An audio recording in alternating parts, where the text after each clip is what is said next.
Ladies and gentlemen, let us discuss the PlayStation Now beta because it certainly is in the news recently, and for all the wrong reasons. Gamers are pretty upset with the pricing structure. In a nutshell, they deem it to be too high. And indeed, this has been covered by a couple of big YouTubers, but just now, Sony have reduced the price of some of the titles on the beta. So for example, titles like, say, Darksiders is available for 4 hours for $2.99, 7 days, $5.99. These are all dollar prices, by the way. 30 days is going to cost you $7.99, and 90 days is going to cost you $14.99. These prices are also throughout titles such as, say, Resident Evil Code Veronica, Ben 10, Dead Rising 2 Off the Record, alongside one of the titles that really upset a lot of people, Saints Row 2. Sony have also gone ahead and said, well, you know what guys, please remember this is still a beta, and so the prices, at the end of the day, are going to fluctuate. They haven't settled on them. Now, from what we understand, there are some games which still have the old prices, but they seem to be in the minority now, and they do also apparently include the DLC. And in addition to that, there are a couple of free titles alongside this. Now, one of the early criticisms with the PlayStation Now was that there weren't enough free games. So it's like, one of the purposes behind a beta, I'm pretty sure you're going to be on the same wavelength of me with this, but the purpose of a beta, at the end of the day, is to test out the software. In other words, let's assume that you're doing a closed beta with just a few people. Right, everything goes swimmingly, the latency feels good, the servers are handling the load, but then you open it up to the public, right? So let's just assume that this beta was closed just for argument's sake, and then they released it to the public, and then hundreds of thousands, more like millions of users start to hammer the servers all pretty much simultaneously. Well, can the servers handle it? If they crumble, it's going to be pretty upsetting to a lot of gamers, and therefore that's the purpose of a beta. At the end of the day, it's to demonstrate whether or not the servers can basically withstand the punishment of worst case scenarios. And not just the servers, but also people's internet connections. You know, what's the slowest connections that they can get away with? What type of distance can you be away from the server? There's a lot of different moving parts to this. There are also a couple of other considerations for us to remember. Now, the prices are more expensive than buying a game. A popular argument was that for the price of like 4 hours of gameplay, and certainly with the price of the week, you can just go out and buy a title on either eBay, on Amazon, or even just going down to your local store and just pick up the title, right? This is especially true for like PlayStation 2 games, for example, Code Veronica, or even titles like, say, Catherine, which now the price for, the PS3 games have started to crash a lot, particularly if you're going used. You're also giving up the right, pretty much, to be able to trade in the game. So in other words, let's assume that you go for 7 days and there's no buy option on any of these. Maybe that will change in the future, and that's important to remember, but ultimately speaking, you can't just buy the game outright. So you're buying the game pretty much for a finite amount of time, whether it's a couple of hours, whether it's a week, whether it's 30 days or 3 months. At the end of the day, you're going to lose access to the title unless you cough more money up. And of course, this also means that you can't trade the game in. So obviously, if you're trading in a copy of, let's say, a PS2 title or an old PS3, you're going to get pitiful amounts of cash, but still, you still get the option, or you get to give it to a friend, or do whatever the hell you want with it. Hell, you could use the DVD or Blu-ray, depending on the platform, as a frisbee if you so desire.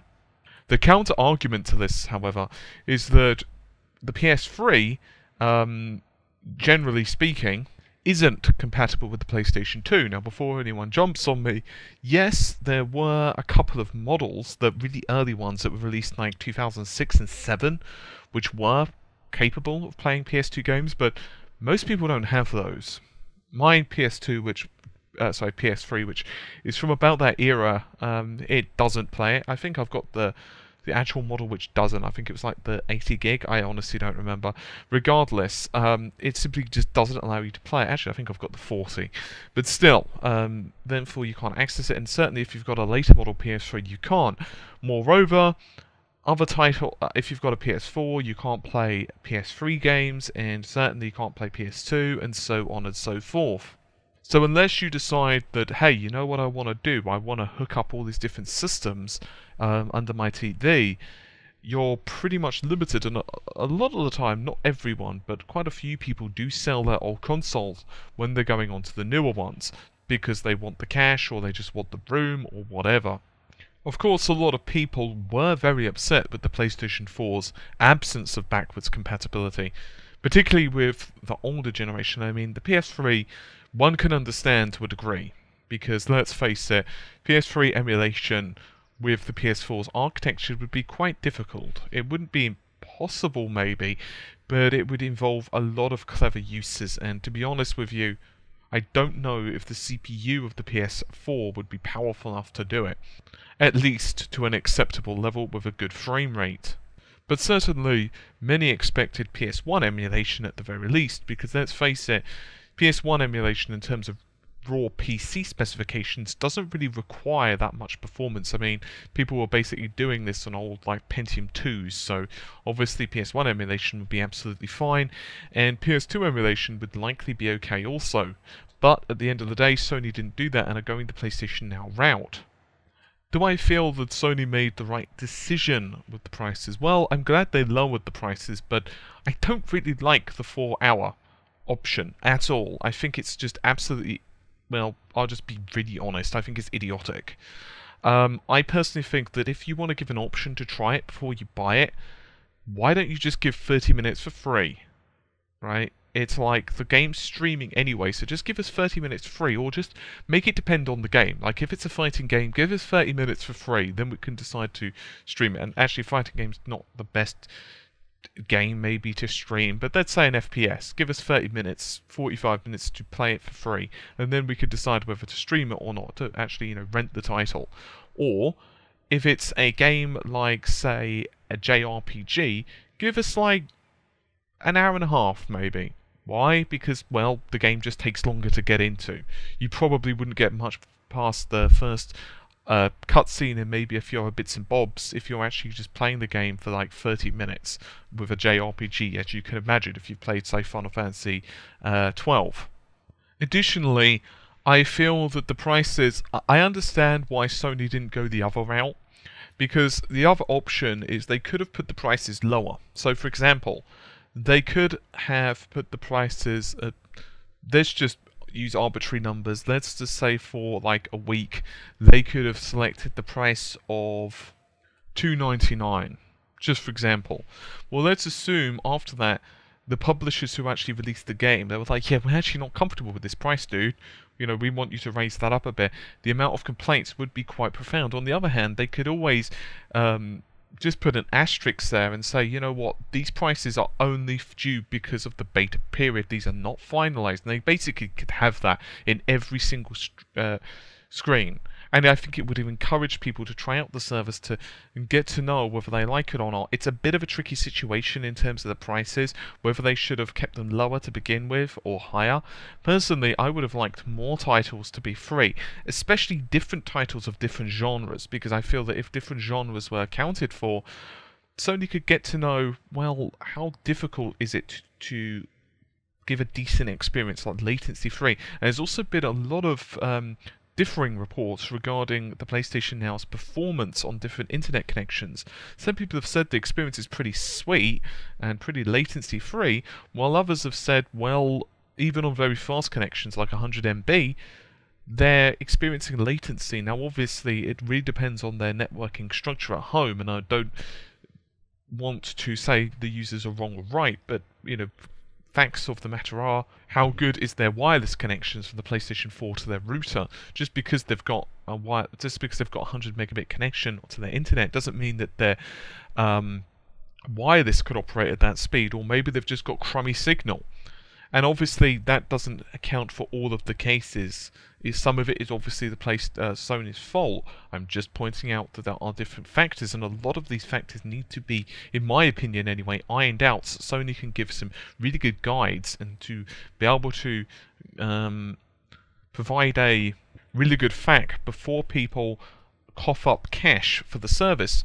Finally speaking, some users have asked, why can't Sony just operate a kind of smorgasbord Netflix approach? So in other words, it's like a one fee fits all. Some people were assuming the fee there would be like a multiple fee structure. So let's assume you only want to rent one game for the sake of nostalgia, but primarily you want to play PS4 games, fine. There would be an option to rent a game. Let's just say you really wanted to play Catherine because Catherine 2 was coming out, and that's not a confirmation or anything like that. But let's just assume that that was the case. Fine, you could go ahead and do that. You could just rent that one game specifically, or let's say that there were a lot of titles on the PlayStation Now you wanted, well then you could go with a bit Netflix approach, but the problem is of course the pricing, and to get the publishers to all be happy with a set fee, I'm not saying it's going to be impossible for Sony, but I imagine it's going to be a bit trickier than maybe some people assume it will be. Obviously most of this stuff, however, could be resolved within 2 days of this video going up. At the end of the day, this is still a beta, but that's not to say that we as gamers should remain silent and say, it's a beta, it's fine. Be vocal. Sony, at the end of the day, are listening to you. They have to, because, well, if they want the service to be successful, and I imagine with all the money that they're plowing into it, they probably do want it to be successful, then they're going to do their best to ensure that the service meets to the expectations of the users. So do ensure that you are vocal about it. Don't be insulting or anything like that. Not that I'm assuming many of you would be, but just, you know, give clear, concise arguments of what you expect from the service. And I'm sure Sony will do their best, well, at least theoretically, do their best to make it happen. But anyway, I think that's just about it for this particular video. I'll see you soon, take care, and bye for now.